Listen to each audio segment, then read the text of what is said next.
আসসালামু আলাইকুম বন্ধুরা, সবাই কেমন আছেন? আশা করি আল্লাহর রহমতে অনেক ভালো আছেন।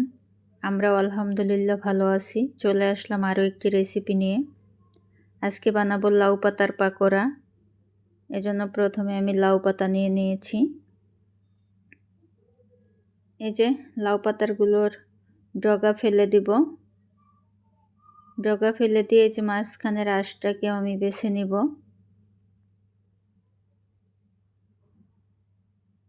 এই যে এভাবে ধরে তারপরে টান দিলেই আঁশগুলো সব একসাথে উঠে আসবে। এপাশ ওপাশ দুই পাশের আঁশগুলোকে আমি এভাবে ফেলে দিব। এখন এগুলোকে পরিষ্কার করে ধুয়ে নিয়েছি। ধুয়ে একদম পানিটাকে ঝরিয়ে নিয়েছি, চিপে চিপে পানি ঝরিয়ে নিয়েছি। তারপরে আমি এভাবে করে একদম কুচি কুচি করে কেটে নিব। এটাকে যত কুচি করে কাটা যায় ওভাবেই কুচি কুচি করে কাটবো। এভাবে করে আমি সবগুলোকে কেটে নিব। অবশ্যই পানিটাকে একদম চিপে ফেলে দিতে হবে।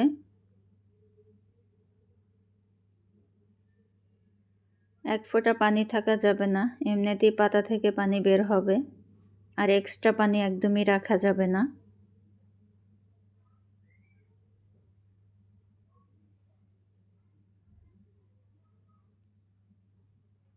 আর একটু এভাবে কুচি কুচি করে কেটে নিব।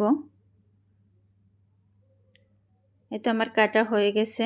এখন এর জন্য আমার যা যা উপকরণ লাগবে, এখানে আমি খেসারি ডাল ভিজিয়ে রেখেছি, তারপরে বেটে নিছি।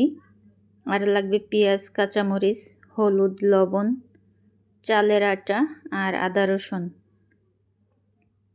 তো এখন আমি একটা বলের মধ্যে পাতাগুলোকে নিয়ে নিয়েছি। এরপরে কাঁচামরিচ, পেঁয়াজ দিয়ে দিলাম, দিয়ে আর লবণটা দিয়ে এটাকে একটু ভালোভাবে মাখিয়ে নিব।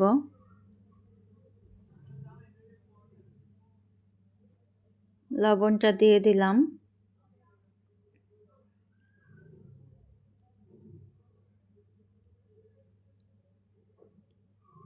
এই যেভাবে একটু মাখিয়ে নিব যেন শাকটা মজে যায়। এরপর এর মধ্যে আমি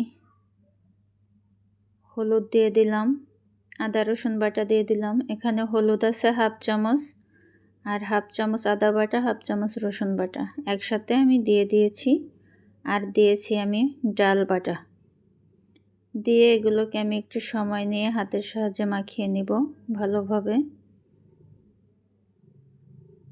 এগুলো মাখাতে মাখাতে পানি বের হবে, কারণ শাকের যে একটা পানি আছে ওটা তো বের হবেই।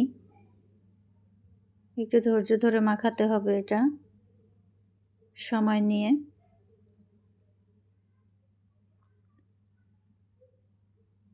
এই তো মাখাতে মাখাতে আমার এই যে পানি বের হয়ে গেছে, এই যে পানি পানি বের হয়েছে। এখন এর মধ্যে আমি চালের আটা দিয়ে দেব।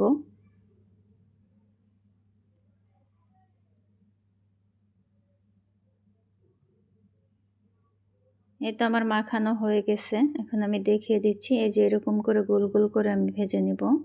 এই যে গোল গোল হয়ে যাচ্ছে একদম। এখন চুলায় চলে যাব। আগে থেকে একটা কড়ার মধ্যে তেল গরম করে রেখেছি। এখন এর মধ্যে এভাবে গোল গোল করে আমি সবগুলোকে দিয়ে দিব। আর এটাকে একদম কম আঁচে ভাজতে হবে। চুলার আঁচটা একদম লোতে রাখতে হবে। যদি চুলার আঁচটা মিডিয়ামেও রাখতে যাই তাহলে এগুলো ভেঙে যাবে। একদম কম আঁচে ভেজে নিতে হবে। এটা আমি উল্টে পাল্টে এভাবে আস্তে আস্তে উল্টে পাল্টে দিব। আর একদম চুলার আঁচটা কম দিয়ে ভাজতে হবে, একটু সময় নিয়ে ভাজতে হবে। আমি এই যে মুচমুচা করে ভেজে নেব একবারে। আমি প্রথম ব্যাচ ওঠানোর সময় ক্লিপ নিতে ভুলে গিয়েছি।